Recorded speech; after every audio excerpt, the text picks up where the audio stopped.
Salam sejahtera, terima kasih karena menonton channel Nazilin Unity. Selamat berpuasa kepada rakan-rakan beragama Islam. Ini pendedahan daripada Menteri Keselamatan Dalam Negeri, yaitu Saifuddin Nasution Ismail. Beliau mengatakan akan ada lagi pemimpin berprofil tinggi Perikatan Nasional sertai PKR. Wow, ini bukan calang-calang ceritanya. Bayangkan pemimpin berprofil tinggi Perikatan Nasional bakal menyertai PKR. Dan yang menyatakan pula ialah Saifuddin, yang juga pemimpin besar dalam parti PKR. Setiausaha Agung PKR ini mengatakan bahawa beliau menjangkakan lebih ramai individu berstatus profil tinggi daripada Perikatan Nasional PN akan meninggalkan parti masing-masing dan menyertai PKR. Katanya, pihaknya ada menerima permohonan daripada pemimpin-pemimpin pembangkang yang mempunyai nama besar di dalam area politik negara dan berminat untuk menyertai PKR. Bagaimanapun, Saifuddin dalam temu bual dengan Akhbar Utusan Malaysia menegaskan bahawa PKR tidak menggunakan apa-apa elemen seperti memujuk, mengumpan atau mengugut. Sebaliknya, katanya adalah lebih bernilai keanggotaan parti jika ia pilihan sendiri. Saya boleh mengesahkan masih ada lagi orang-orang yang telah mendatangi dan menghubungi kami sama ada di peringkat saya atau presiden yaitu Anwar Ibrahim yang menzahirkan hasrat sama. Kalau ada berita di sana, di sini, tentang kemasukan anggota biasa bersatu dan sebagainya, itu saya anggap perkara biasa. Sebab memang kami menerima pada sepanjang masa. Setiap bulan apabila saya bermesyuarat Majlis Pimpinan Pusat MPP, satu agenda khas Setiausaha Agung membentangkan permohonan menjadi anggota parti mengikut negeri dan cabang di seluruh negara, katanya lagi. Mengulas lanjut, Saifuddin Nasution Ismail berkata, PKR membuat beberapa ketetapan. Sekiranya yang memohon dan meminta untuk diterima terdiri daripada mereka yang berpengaruh. Jadi itu mesti diberi justifikasi dan penerangan. Memang ada individu high profile yang mohon, katanya. Semalam, bekas anggota Majlis Pimpinan Tertinggi MPT Bersatu, Dr. Muhammad Faiz Naaman berkata, lebih ramai pemimpin dan ahli perintis parti itu di semua peringkat akan menyertai PKR. Selain Faiz, penyertaan terbaru Bersatu ke PKR termasuk bekas Adun Dengkil, Adhif Shan Abdullah. Sebelum kita berpisah, apa pula pendapat anda tentang ahli-ahli daripada Perikatan Nasional, khususnya orang-orang yang berprofil tinggi, pemimpin-pemimpin berprofil tinggi daripada Perikatan Nasional yang kini berpusu-pusu menyertai PKR. Adakah ini satu isyarat bahawa parti Bersatu sudah memang betul-betul rosak, sudah tidak lagi berjalan mengikut objektif penubuhannya, yaitu mahu menggantikan UMNO? Adakah Bersatu sekarang tidak lagi mempunyai halah tuju perjuangannya dan sibuk pula nak membuat perkara-perkara yang tak sewajarnya? Kita jumpa lagi untuk isu yang seterusnya. Salam sejahtera, terima kasih kerana bersama dengan saya di Nazilin Unity Channel. Ini pendedahan dan pengakuan paling tak disangka-sangka datang daripada Parti Bersatu, bekas pemimpin besar di Bersatu, orang kuat Muhyiddin Yassin. Ini adalah berita yang mungkin paling malang untuk Parti Bersatu. Apabila Dr. Faiz mengatakan ramai lagi pengasas Bersatu akan sertai PKR. Dikhawatiri sekarang ialah tinggal orang-orang baharu sahaja yang akan menjadi saki baki kekal di Parti Bersatu. Apabila pendedahan ini mengatakan ramai lagi pengasas Bersatu akan sertai PKR. Apabila menyebut pengasas Bersatu, ini bermaksud mereka ialah orang-orang yang penting pada permulaan penubuhan parti bersatu, dan pasti ada orang baru yang sedang berkuasa. Pendedahan baru-baru ini mengatakan ada kartel di dalam parti bersatu. Mungkin ada kaitan dengan perkara ini. Adakah dengan lebih ramai pengasas bersatu akan menyertai PKR akan menyebabkan parti bersatu sudah tidak relevan lagi atau tidak mampu menggantikan UMNO? Bekas ahli Majlis Pimpinan Tertinggi MPT Parti Pribumi Bersatu Malaysia Dr. Muhammad Faiz Naaman menjangkakan lebih ramai pemimpin dan pengasas parti itu di semua peringkat akan menyertai PKR. Muhammad Faiz yang mengesahkan penyertaan dalam PKR semalam membayangkan perkara itu akan berlaku dengan lebih ketara menjelang pemilihan parti bersatu yang dijangka berlangsung tahun ini. Saya boleh katakan pengisytiharan sokongan kepada kepimpinan Menteri Besar Selangor oleh Ahli Dewan Undangan Negeri Adun Selat Kelang, Datuk Abdul Rashid Asyari, Rabu lepas adalah bibit awal penghijrahan sokongan. Dengan pemilihan kepimpinan baharu bersatu bakal diadakan kelak, saya yakin akan ada pihak yang banyak berjasa kepada parti bakal terpinggil oleh kerana permainan geng kartel. Mereka ini akan membentuk gelombang penolakan besar di semua peringkat terhadap bersatu, katanya kepada Bernama hari ini.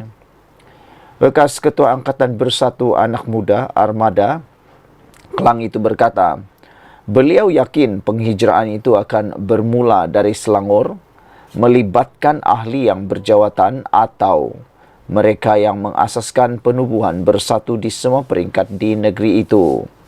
Berhubung keputusan menyertai PKR, Muhammad Faiz berkata, pemilihan itu tidaklah terlalu sukar, mengambil kira kerjasama yang pernah beliau jalinkan dengan pimpinan dan akar umbi PKR, khususnya di Selangor semasa pemilihan pilihan raya umum ke-14 ketika bersatu berada dalam gabungan Pakatan Harapan PH.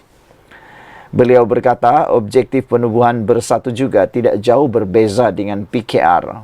Dengan kedua-duanya menentang golongan kleptokrat dan penyalahgunaan kuasa, sekaligus memudahkan beliau menerima pentadbiran Perdana Menteri Datuk Seri Anwar Ibrahim di peringkat persekutuan dan Menteri Besar Datuk Seri Amiruddin Syari di Selangor.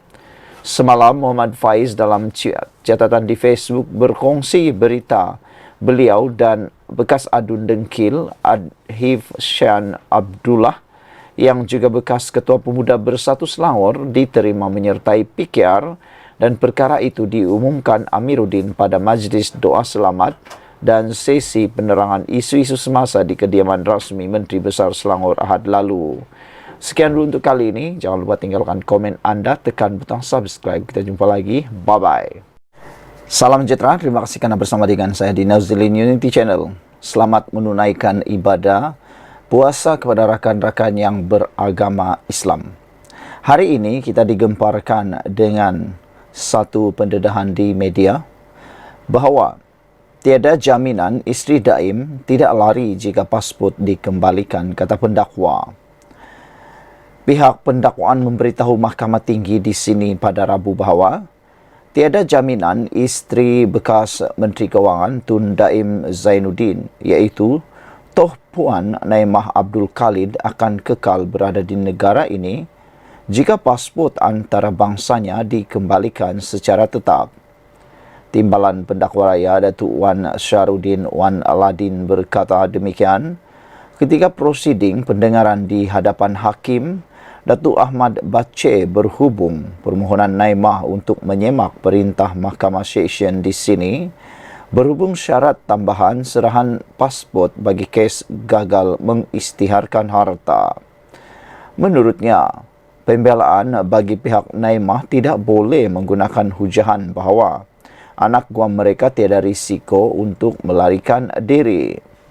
Saudara-saudara sekalian, sebelum kita teruskan ulasan kali ini, jangan lupa tinggalkan komen anda. Sila nyatakan jaminan tertuduh tidak akan melarikan diri. Kami sendiri tidak boleh beri jaminan. Namun saya juga tak berani nak kata wujud risiko untuknya melarikan diri. Jadi, kita perlukan pasport untuk perjalanan prosiding selain syarat tambahan iaitu penyerahan pasport tidak bersifat kejam, katanya. Beliau berkata syarat tuntutan cagaran itu bukan bertindak untuk menyekat hak kebebasan Naimah kerana permohonan untuk mendapatkan semula dokumen perjalanan tersebut secara sementara boleh dibuat kepada mahkamah pada bila-bila masa.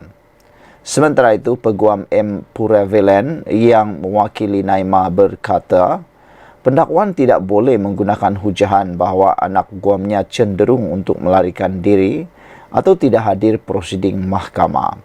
Mereka tidak mengemukakan alasan yang spesifik atau kukuh ketika memohon pasport beliau ditahan. Oleh itu, perintah Mahkamah Session berhubung penahanan pasport adalah salah di sisi undang-undang dan menyebabkan pelanggaran prinsip keadilan yang serius, maka ia wajar disemak, katanya. Pada 16 Februari lalu, Naimah memfailkan permohonan dengan mendakwa alasan yang kukuh harus diberikan oleh barisan timbalan pendakwa raya untuk menahan pasportnya selain mendakwa tindakan tidak wajar kerana rutin bagi pihak pendakwaan. Pada 23 Januari, wanita itu didakwa di Mahkamah Session atas satu pertuduhan gagal mematuhi notis Suruhanjaya Pencegahan Rasuah Malaysia SPRM dengan tidak mengisytiharkan 12 aset harta antaranya di Ibu Negara dan Pulau Pinang Disember tahun lalu.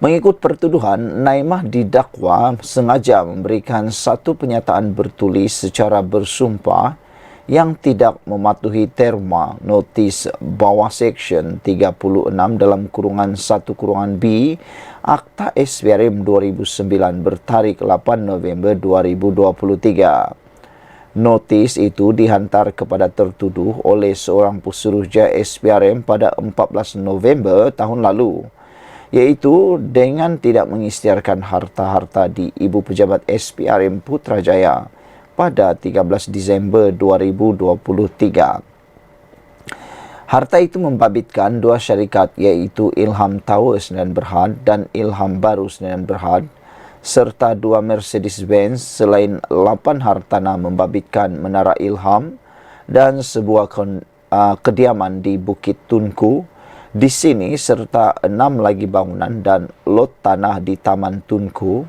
dan Bukit Tunku di sini, Jalan Cantonment Road, Penang serta Jalan Antienaphapan, Taman Tun Dr. Ismail di sini.